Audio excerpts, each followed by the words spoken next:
Marcus considered himself a man of facts, a meticulous historian who found solace in the verifiable.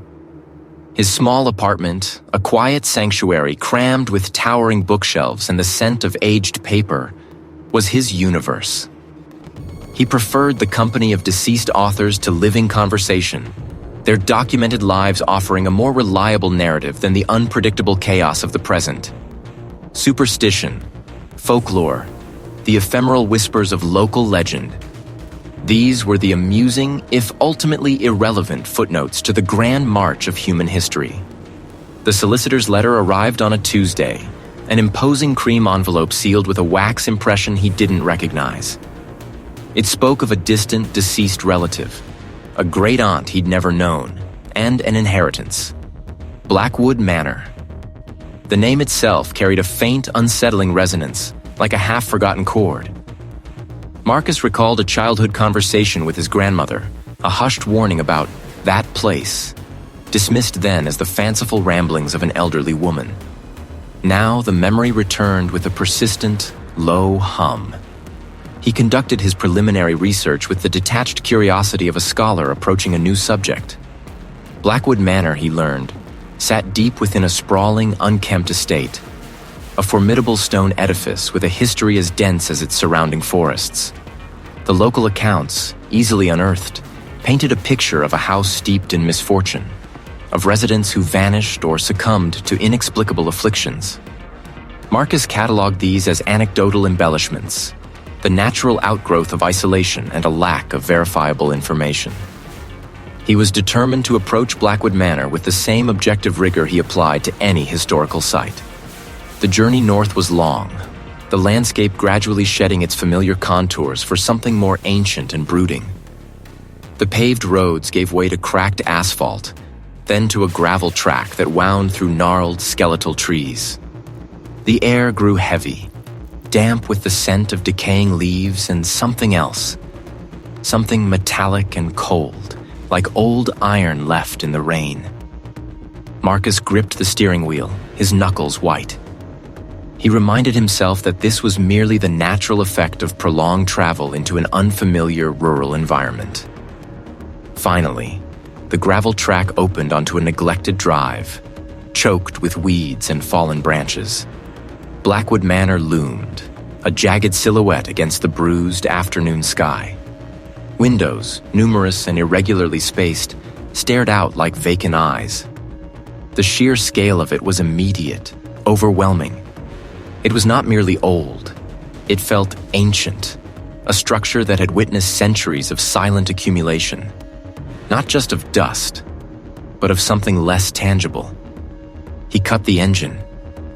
The sudden silence was profound, a vacuum that seemed to swallow even the distant rustle of leaves. Marcus sat for a long moment, simply observing. His historian's mind began to categorize. Early Gothic revival, perhaps some later Victorian additions. Structurally sound, despite the obvious neglect.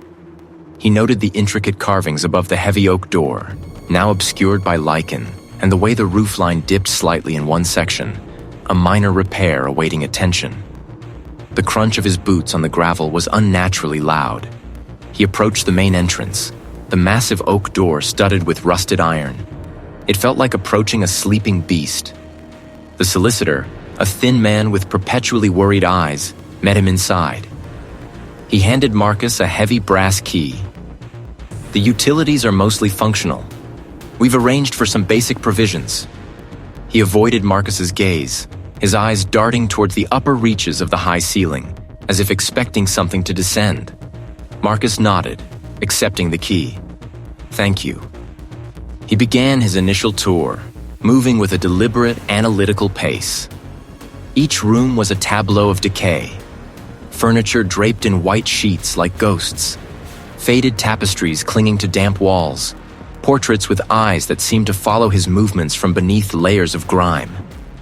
The house was a labyrinth of forgotten lives, a testament to abandonment. His skepticism remained his anchor, but a subtle unease began to prick at the edges of his composure. The silence wasn't empty.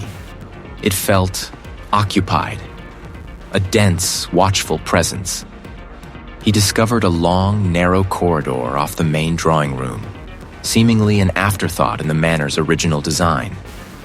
It led to a heavy, unmarked door. The air here was even heavier, saturated with the faint, sweet scent of old popcorn mixed with dust and mildew. This was not a parlor or a study. It was a projection room, or what remained of one.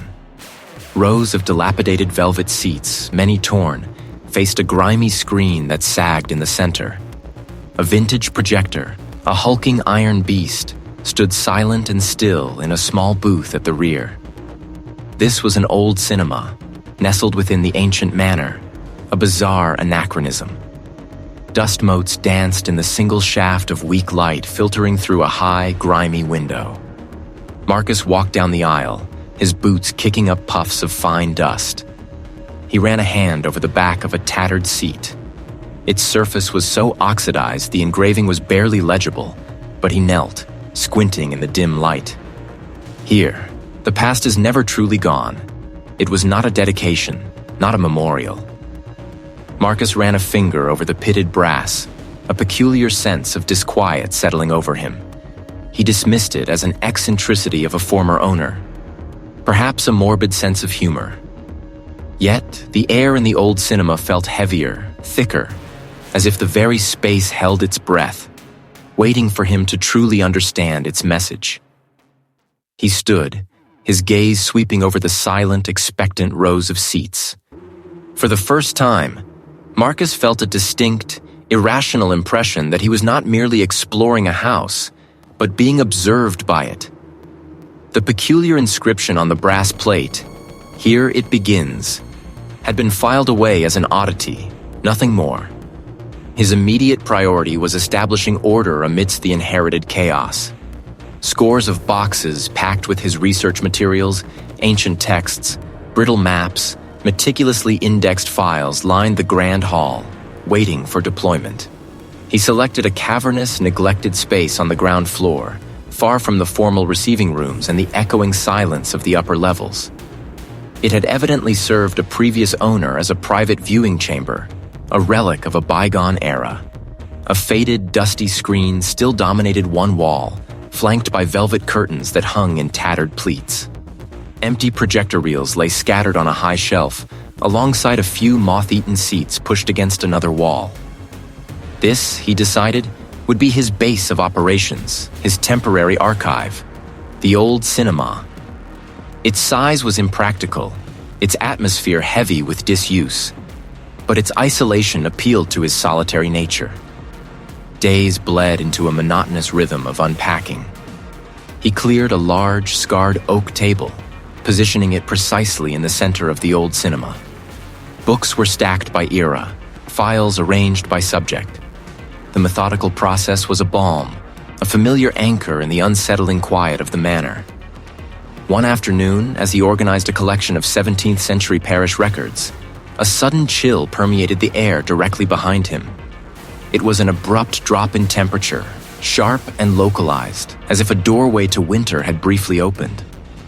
Marcus paused, his fingers hovering over a brittle page. Nothing. The heavy oak door was firmly shut. He attributed it to the manor's age, the inconsistent insulation, or perhaps a draft snaking through a forgotten crack in the stone. He shivered, a reflex more than a reaction, and returned to his work, his focus unwavering. It was indistinct, a breath of sound without discernible words, like dry leaves skittering across flagstones. He straightened, head cocked, listening intently. The vastness of the old cinema and its acoustic peculiarities were likely culprits. He rubbed his temples, a flicker of fatigue stirring within him. The most persistent, and therefore most irritating phenomenon involved his tools. His reading spectacles, left on a stack of maps, would occasionally reappear on the far end of the oak table near his coffee mug. A specific archival pen, placed carefully in a tray, would be found beneath a pile of books. Each instance was minor, easily explained. He was tired. He was distracted. He was, after all, in a new, unfamiliar environment. His mind, he reasoned, was simply adjusting. He even began to make a conscious effort to note the exact placement of objects, a silent challenge to his own perceived absent-mindedness. Yet, the subtle shifts continued. One evening, searching for a specific volume on medieval architecture, Marcus moved a stack of dusty ledgers from a built-in cabinet near the back wall of the old cinema. Behind them, concealed by years of accumulated grime, was a small, ornate wooden box. It was unlocked, its lid slightly ajar. The first journal, its cover stamped with the initials EV, dated from the late 18th century. Marcus's historian's instinct sharpened. He carefully opened it. The script was delicate, yet firm, initially detailing daily routines, social engagements, and observations on local flora. But as he turned the pages, a subtle shift occurred. They are not my own.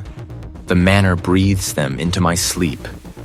I see faces I do not know, feel sorrows that are not mine. Edward says it is the solitude he does not understand. Marcus's clinical detachment wavered. This was not a typical account of a reclusive existence. He untied the ribbon on the letters. They were correspondence between a Mrs. Eleanor Vance and her sister. The early letters spoke of the manor's grandeur, its rich history. The later ones, however, grew increasingly desperate. I confess, dearest Anne, I find myself unwell. The house, it presses in. My memories, they feel borrowed. My husband, Edward, insists I am merely fatigued. But Anne, I fear for my very mind. I fear the house is claiming it piece by piece. It seeks to consume what makes me me. The last letter, undated and unsigned, was barely legible, scrawled in a frantic hand. It watches, it waits, it feeds. Do not come here. Do not seek me. The house will take you too. The struggles, they never end. It consumes. Marcus lowered the papers, his fingers tracing the erratic loops of the final words. He had sought evidence of history, and he had found it. But these were not the dry historical facts he was accustomed to. These were desperate pleas, fragments of a mind unraveling. He rationalized the content as the ramblings of a person succumbing to isolation and perhaps a nascent mental affliction, common enough in previous centuries. The meticulous order he had imposed on his research now felt fragile, a thin veneer over something vast and unsettling. He would find more. He would understand. He had to. The silence in the old cinema felt less like an absence and more like a compression, a density that pressed against Marcus's eardrums. The air, heavy with the scent of dust and forgotten popcorn, seemed to hum with the echoes of the words he had just read. His fingers, still resting on the yellowed papers, felt a faint tremor. He had come here seeking clarity, seeking objective historical fact. But the fragmented accounts of madness and the repeated, desperate warnings had injected a new, unsettling variable into his understanding of the manor. He was a man of evidence, of logic, yet the visceral chill creeping up his spine defied rational explanation. He carefully gathered the documents, placing them back into their original folder. The old cinema, usually a place of quiet contemplation, now felt charged, as if the stories contained within the brittle pages had somehow imprinted themselves onto the very walls. He rose, the creak of his chair a sharp sound in the stillness. He paused, turning his head sharply, but found nothing. Back at the manor, the quiet was different. Not the charged stillness of the old cinema, but a deep, pervasive hush that seemed to swallow sound.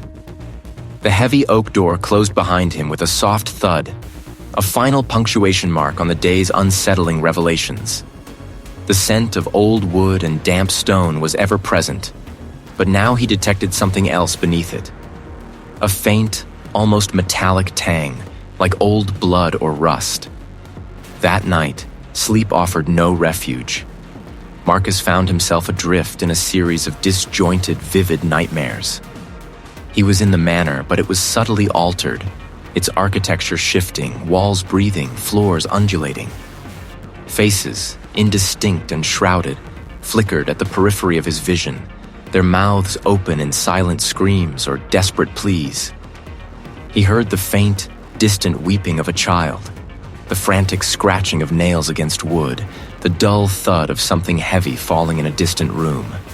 He would lie there, heart thrumming against his ribs, straining to differentiate the lingering echoes of the dream from the actual sounds of the house.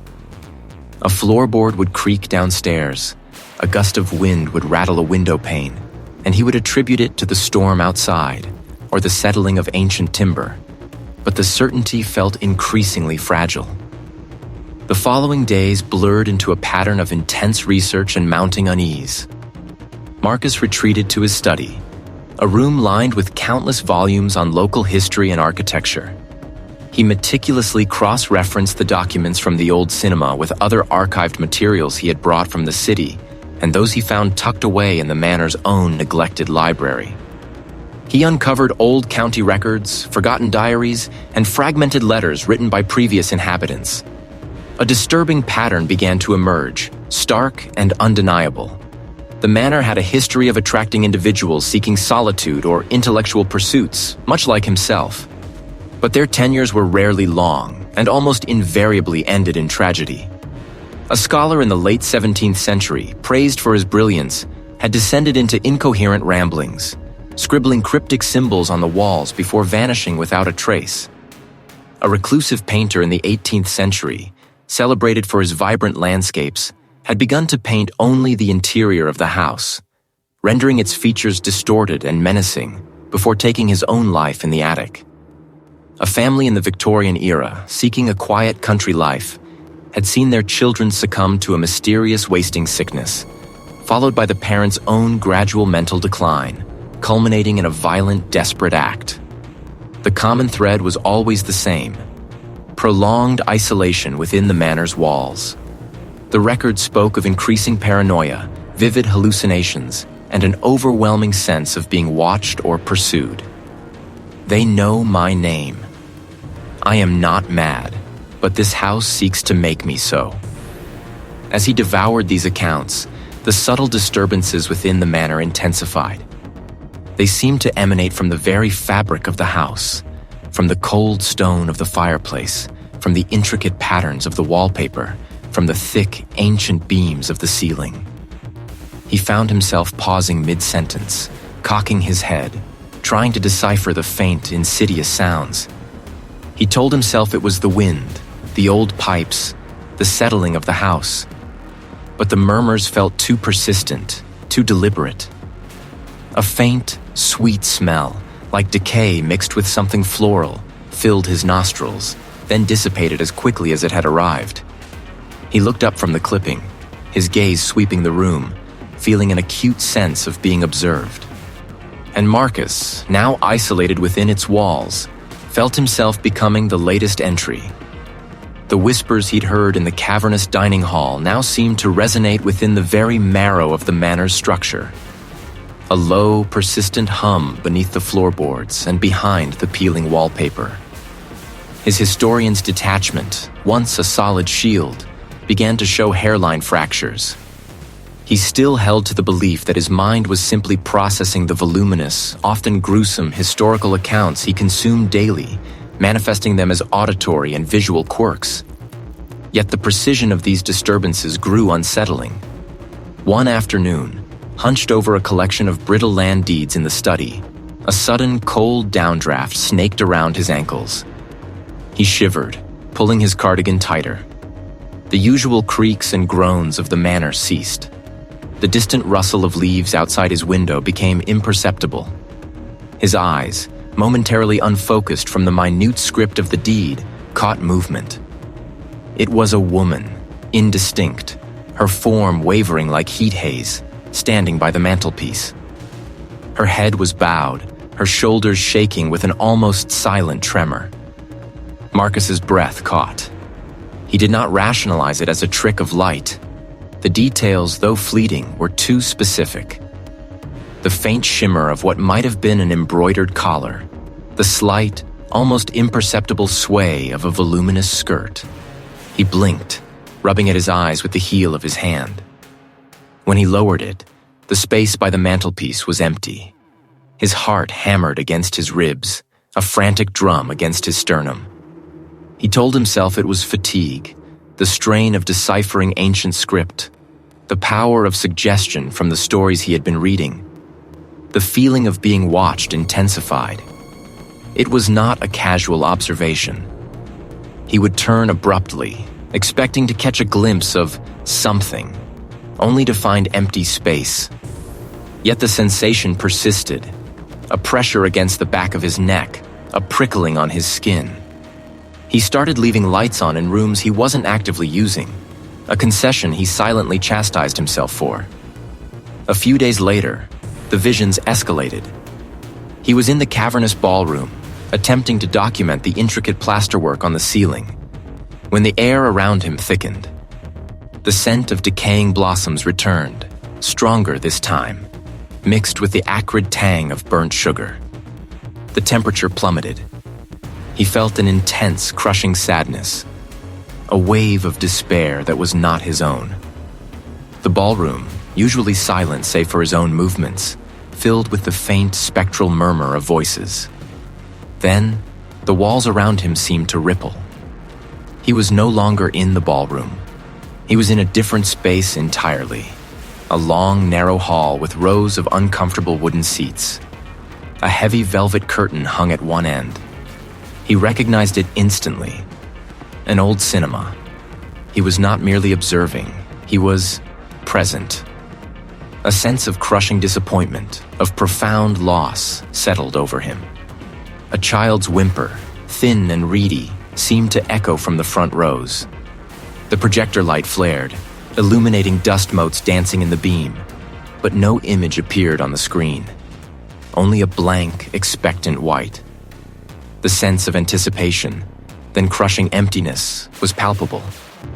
Just as suddenly the vision snapped. The stone walls receded, the gaslight extinguished. He staggered, clutching at a nearby wall, his breath coming in ragged gasps. This was not his imagination. This was not fatigue.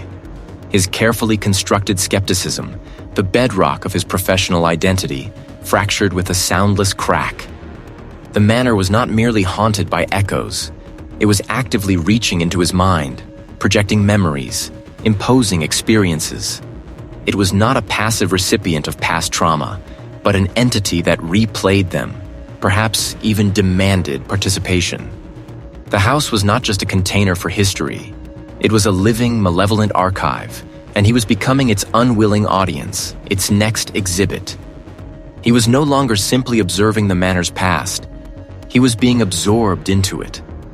The whispers Marcus had heard in the cavernous dining hall now seemed to resonate within the very marrow of the manor's structure. A low, persistent hum beneath the floorboards and behind the peeling wallpaper. It was not a sound he could isolate, but a feeling, an internal resonance that made his teeth ache. He needed to contact the solicitor, to inquire about the property's legal status, to voice his growing concerns. The mobile phone in his pocket felt increasingly heavy, a cold, smooth stone. No signal. He tried every room, every window, even venturing out onto the overgrown terrace, but the network bars refused to appear. He tried the landline, a bulky bakelite monstrosity in the library. He sent an email from his laptop, the old machine struggling to connect to the manor's ancient, sputtering Wi-Fi. The message, addressed to the solicitor, detailed his findings, the peculiar atmosphere, the disturbing auditory phenomena. He clicked send. The email sat in his outbox for hours, then days, marked sending, before eventually failing.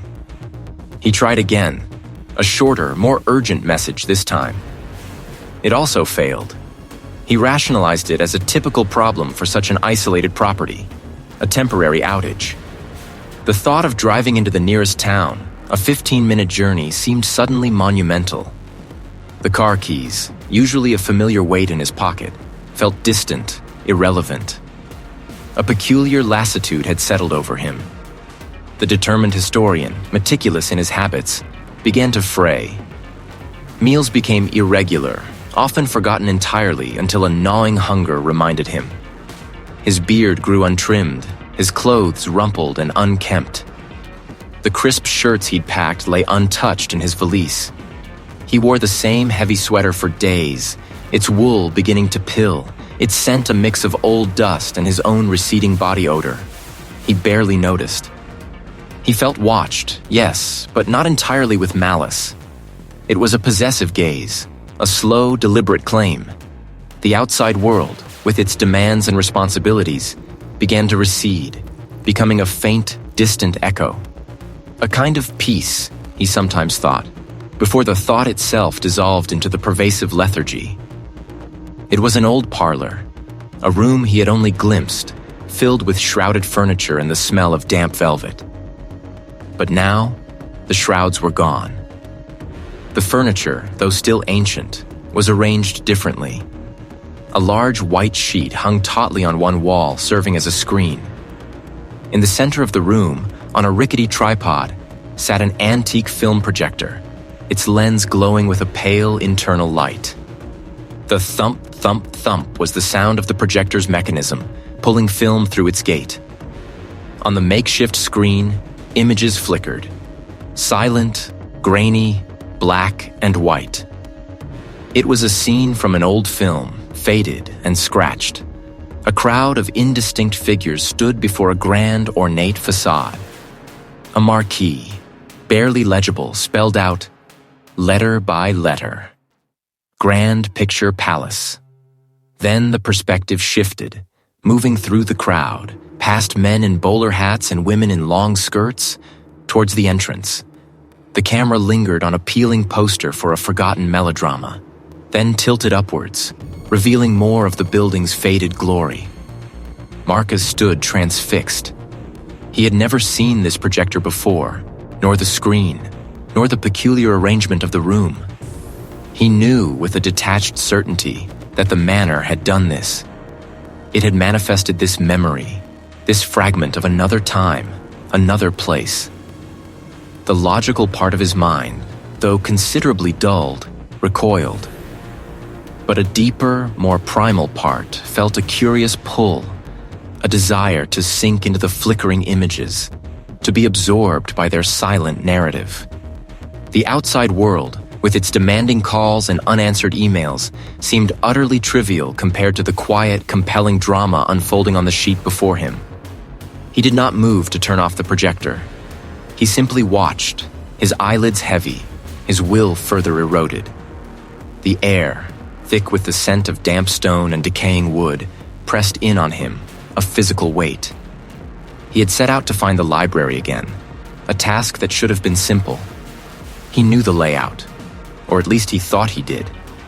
Yet the corridor he recalled turning left from yesterday now stretched endlessly to the right, its perspective subtly distorted, as if viewed through warped glass. The wallpaper, a faded damask pattern, seemed to shift its intricate design before his eyes, the repeating motifs momentarily rearranging themselves into unfamiliar shapes. He shook his head, a dull ache throbbing behind his temples. Fatigue, he told himself, the stress of the inheritance. A door he distinctly remembered as leading to a disused scullery now opened into a narrow, winding staircase, shrouded in perpetual twilight. He hesitated, a prickle of unease tracing a path up his spine. This was not the house he had meticulously mapped in his mind. The internal logic of its architecture had fractured. He reached the bottom, his hand brushing against a velvet curtain that felt strangely familiar, though he couldn't place why. Pushing it aside, he stepped into a vast cavernous space. Rows of dilapidated seats, their plush fabric torn and stained, stretched into the gloom. The air hung thick with the ghosts of forgotten laughter and hushed gasps. Marcus stared, his breath catching in his throat. It was impossible. The manor's records made no mention of such a space. A flicker of memory, sharp and vivid, pierced through his confusion. The thrill of a particular film, the taste of cheap sweets, the warmth of a hand in his. But the memory was not his. He saw the face of a woman beside him, her smile radiant, her eyes fixed on the screen. Who was Eleanor? Why did her presence feel so real, so present? He leaned back, his head resting against the worn fabric. The phantom glow from the projection booth intensified slightly, and for a moment, he saw images flicker across the screen. Black and white scenes of a bygone era, of people he didn't know, yet recognized with an unsettling intimacy. A man, his face gaunt, his eyes haunted, walked through the very halls of this manor. He seemed to be searching for something, his desperation palpable. This was delirium. The house was playing tricks. He was Marcus, a historian, a skeptic. He was alone. There was no Eleanor, no shared memories of an old film. He opened his eyes, forcing himself to focus on the tangible. The dusty seats, the cracked plaster, the tangible decay. But the clarity was fleeting. His own life, his own identity, felt strangely distant, like a forgotten dream.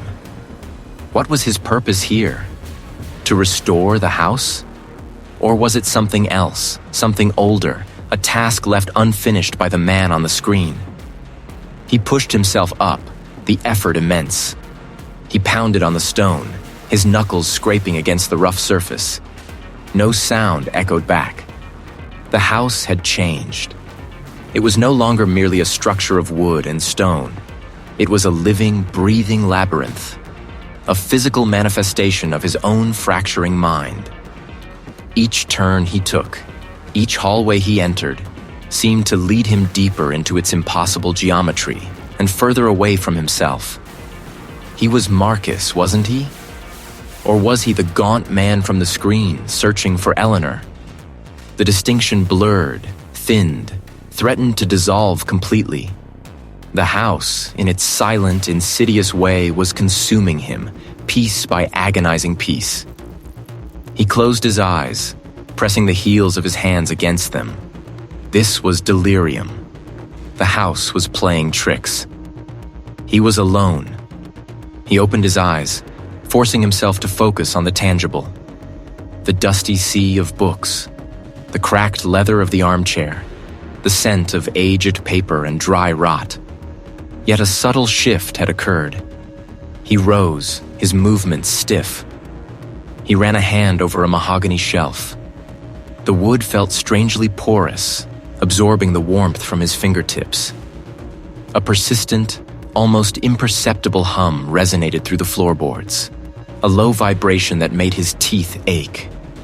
It had been present for days, dismissed as old pipes or settling foundations.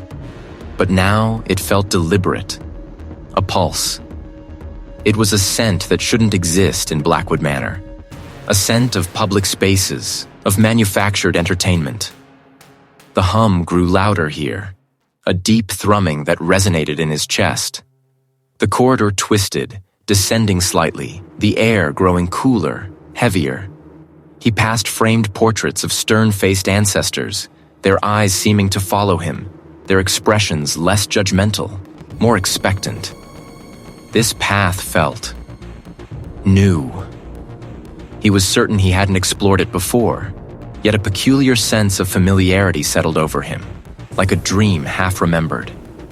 Here, the hum intensified, a low, guttural vibration that seemed to emanate from the very stone. Marcus stepped inside. The floorboards creaked under his weight, a protesting groan.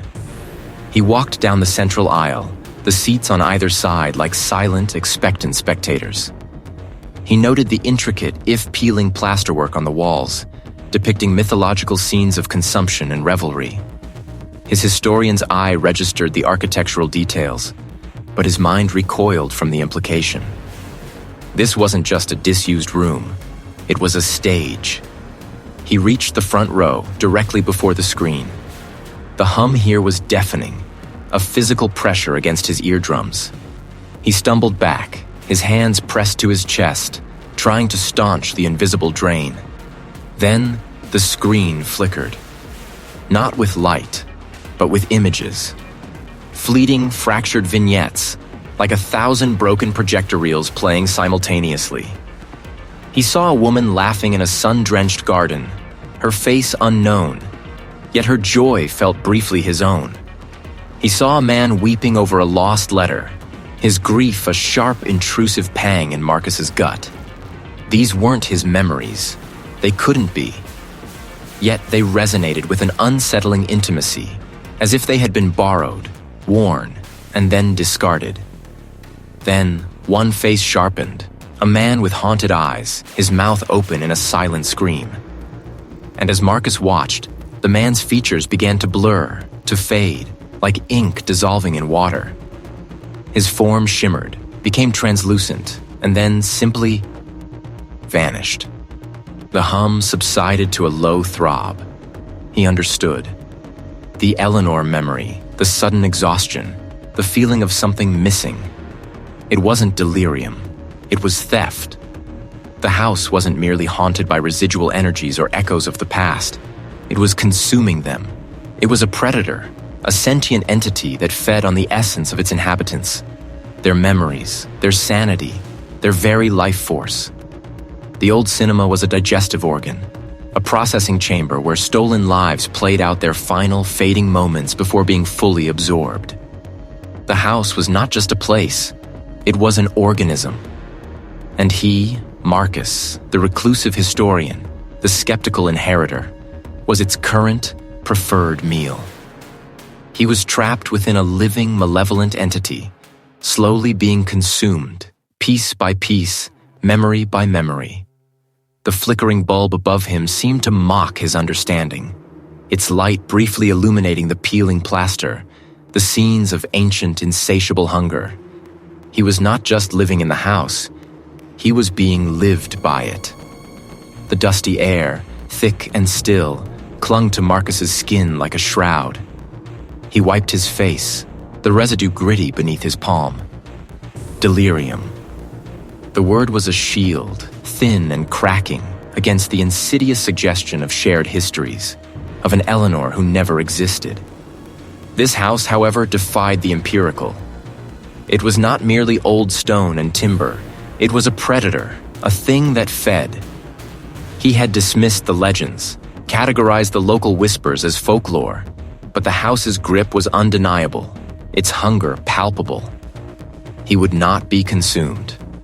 This was not a passive surrender. If the house was sentient, if it blurred the lines of reality, then there had to be a way to fight back, a weakness in its ancient, malevolent architecture. He needed a weapon, a defense. His gaze swept the study, the room where he had first felt the house's subtle shifts. He began to search, systematically at first, then with increasing urgency. He pulled volumes from their perches, their bindings creaking like old bones. The air grew heavier, thick with an unseen presence, pressing down on him. He moved from the study to the adjoining parlor, then through a narrow, seldom-used passage he remembered from the estate plans. The house seemed to resist, doors sticking, floorboards groaning underfoot even when he stood still. His breath plumed faintly in the air. His search led him deeper into the manor's forgotten wings, areas he had only cursorily explored. He remembered a mention in an old architectural drawing of a recreational hall that had been converted multiple times over the centuries. The scent that met him was distinct. Stale popcorn, damp velvet, and the metallic tang of old rust. He flicked on his flashlight, the beam cutting through the profound gloom. This was it. The old cinema. Rows of tattered velvet seats, many overturned or collapsed, stretched before a massive stained screen. If the house fed on memories, what better place to hide its secrets than where memories were manufactured and consumed? He began to comb through the debris, his hands brushing against splintered wood, forgotten film reels, and the rough, moth-eaten fabric of the seats. Each touch sent a faint vibration up his arm, as if the objects themselves remembered the touch of countless hands. He imagined the phantom murmurs of audiences, the flickering light of forgotten films playing out on the screen, a banquet for the house. Behind a collapsed row of seats, he found a small wooden crate, partially hidden under a pile of mildewed curtains. It was surprisingly heavy. He dragged it into a patch of dim light and pried open the lid with a rusty nail he found nearby. Inside, nestled amongst brittle sheets of what looked like architectural plans and inventories, was a single leather-bound journal. Its cover was embossed with a symbol he didn't recognize, a stylized knot, intricate and unsettling, resembling a tangled root system. His fingers trembled as he opened it. The pages were thick, handmade paper, filled with dense, almost microscopic script in faded ink. It was not a diary, nor a standard historical record. The language was archaic, filled with terms he vaguely recognized from his studies of esoteric lore, but dismissed as mere superstition. Now they took on a terrifying new significance. He scanned the pages, his eyes darting across the unfamiliar lexicon. The binding of the architect, the consumption of the echo, the unmaking. The entries detailed not just the manor's construction, but what appeared to be a series of rituals performed during its foundation. One particular passage arrested him, written in a different, more frantic hand, almost illegible. The heart of the stone, the feed of thought, a singular point of resistance. The vessel must be emptied, not by fire nor by flood, but by the turning of the key, the true mirror, the undoing of the first echo. A vessel, a key, a true mirror. The fragmented words swirled in his mind, nonsensical yet laden with a profound, terrifying meaning. He flipped further, his gaze catching on a crude drawing. It depicted the manor's layout, but with an additional, almost invisible layer, like a nervous system superimposed on a blueprint. At the very center, marked with the same unsettling knot symbol from the journal's cover, was a small, circular chamber he had never seen, an underground vault beneath the oldest part of the house. The artifact of severance, once lost, must be brought forth at the turning of the sun, in the place where all beginnings end. He closed the journal, the leather cool against his feverish skin. An artifact, a specific memory, a time, a place. This wasn't a legend. It was an instruction manual. He had found a lead, a sliver of resistance, but the path forward was shrouded in arcane knowledge and fraught with unimaginable danger. The house itself seemed to pulse around him, sensing his discovery, its malevolence a tangible pressure in the air. He clutched the journal, its ancient pages now his only tether to a desperate, terrifying fight. He closed the journal, the leather cool against his feverish skin. An artifact, a specific memory, a time, a place. The house wasn't just feeding, it was designed to feed, its very essence tied to some foundational act, some first echo. A cold, precise dread settled in his chest, displacing the frantic pulse. His mind, accustomed to dissecting historical texts, now wrestled with this grotesque revelation. He needed to find that echo. He pushed off the desk, the chair scraping loudly on the bare floorboards. The sound seemed to reverberate unnaturally, swallowed by the oppressive silence that followed. He knew, with an instinct born of weeks within these walls, that the house had registered his intent. It was no longer merely observing, it was reacting. His first objective was the cellar, a place he had avoided, believing it held only mundane storage. The journal had hinted at an older foundation, a deeper secret. He moved toward the study door, his hand reaching for the brass knob. Before his fingers made contact, the door slammed shut with a concussive force that rattled the glass in its frame. Marcus flinched, a startled gasp escaping him. The knob remained stubbornly still, refusing to turn. He backed away, surveying the room. The air grew heavy, thick with the scent of stagnant water and something metallic, like old blood. He tried another door, one leading to a rarely used servant's stairwell. This one, too, resisted, locked from the inside by an unseen mechanism. He could hear a faint scraping sound from behind it, like heavy furniture being dragged across stone. The house was closing itself off.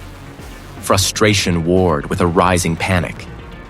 He was trapped, but not entirely. There was still the main staircase, leading to the upper floors, and from there, a network of passages that might offer an alternative route. He strode into the hallway, his footsteps echoing too loudly. As he approached the grand staircase, the air around him grew frigid. He spun, but found only the empty space behind him. Then, a flicker at the top of the stairs, indistinct and shimmering like heat haze, stood for a fraction of a second before dissolving. It was not a solid form, but an impression, a memory made manifest. It wore a high-collared garment, vaguely Victorian. A sense of profound sorrow, sharp and invasive, washed over Marcus, as if he had stepped into the ghost's own despair. He shuddered, fighting the urge to flee. This was the house's defense. Psychological warfare. He ascended, each step a deliberate act of defiance. A framed portrait on the wall above him, depicting a stern-faced ancestor, tilted violently, then fell, shattering on the landing below. Shards of glass glittered like malevolent eyes. He reached the first floor, navigating a labyrinth of corridors. The house was not merely blocking him, it was actively misdirecting him. Doors he remembered being on the left were now on the right. Familiar landmarks, a specific tapestry, a grandfather clock, were gone, replaced by blank stretches of wall or unfamiliar alcoves. He found himself walking in circles, the same dusty portrait appearing again and again, its eyes seeming to follow him. A memory surfaced, unbidden and vivid. A small, dark room filled with the scent of stale popcorn and velvet. The old cinema. The journal had mentioned its construction, a vanity project by an earlier owner, built into the manor's sprawling wing. A perfect place for an echo. He oriented himself, focusing on the faint, almost imperceptible shift in the house's structure where the wing began. The touch was like ice, leaving a burning sensation. He cried out, stumbling back, his heart hammering against his ribs. The floorboards ahead seemed to warp, dipping and rising as if he walked on a living thing. The walls pulsed with a faint internal light, like a slow, sickly heartbeat. He pushed through, his hands outstretched, navigating by touch. They were raw, desperate, and utterly convincing.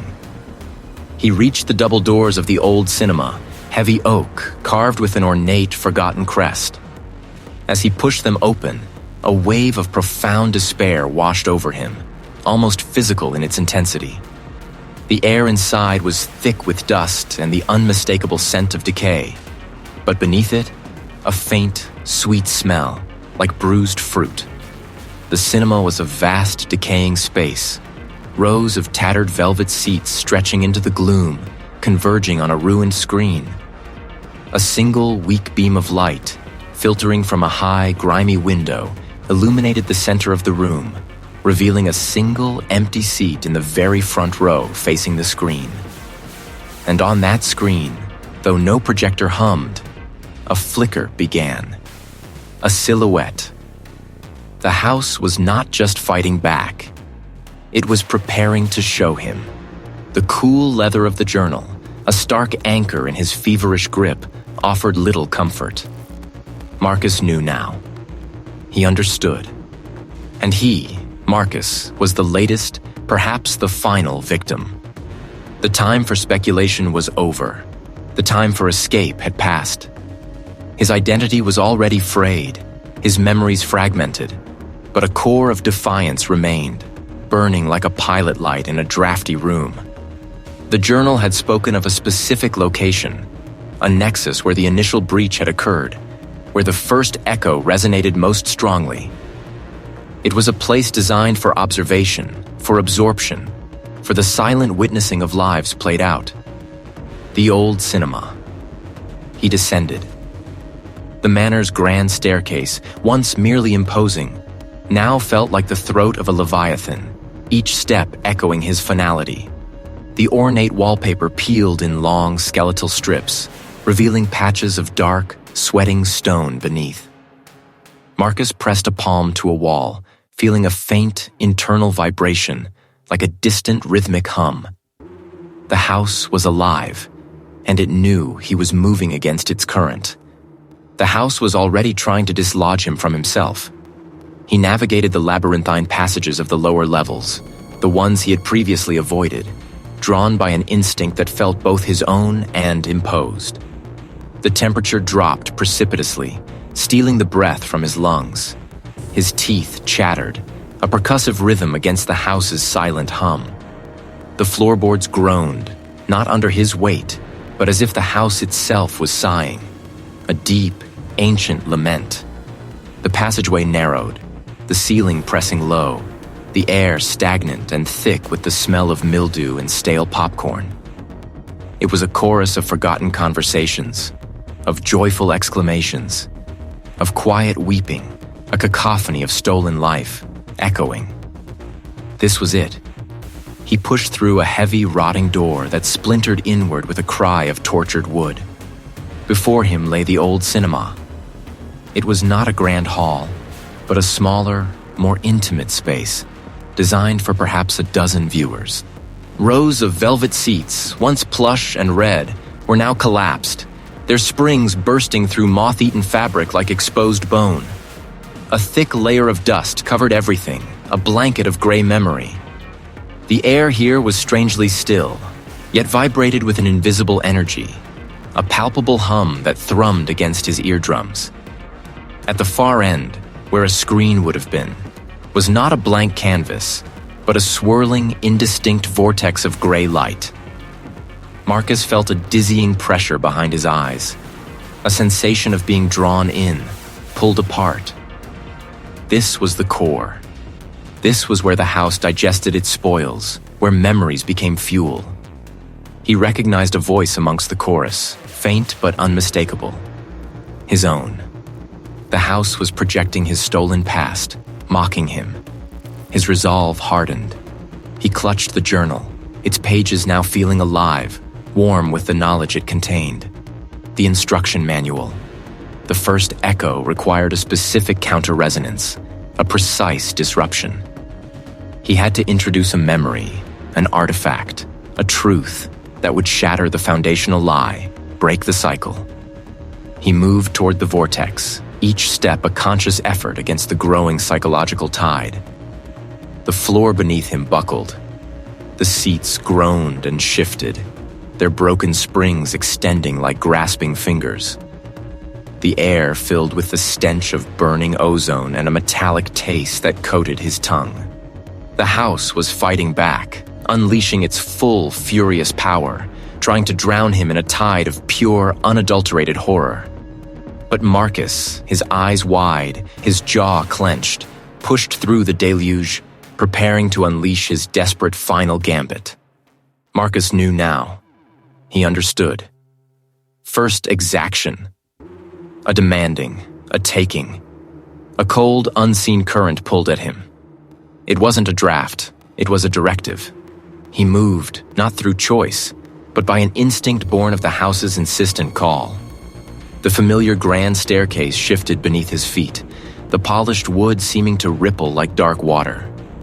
Walls bowed inward, then stretched, reconfiguring the geometry of the space. He navigated corridors that had never existed moments before, the air growing thick with the scent of dust and something else, stale sweetness, like forgotten confectionaries. The light dimmed, not from evening, but from the oppressive weight of the manor's will. He pushed through a heavy door, its surface rough and unfamiliar, unlike any he had encountered in the manor's usual layout. The air was heavy and still, smelling of damp velvet, forgotten popcorn, and a peculiar metallic tang.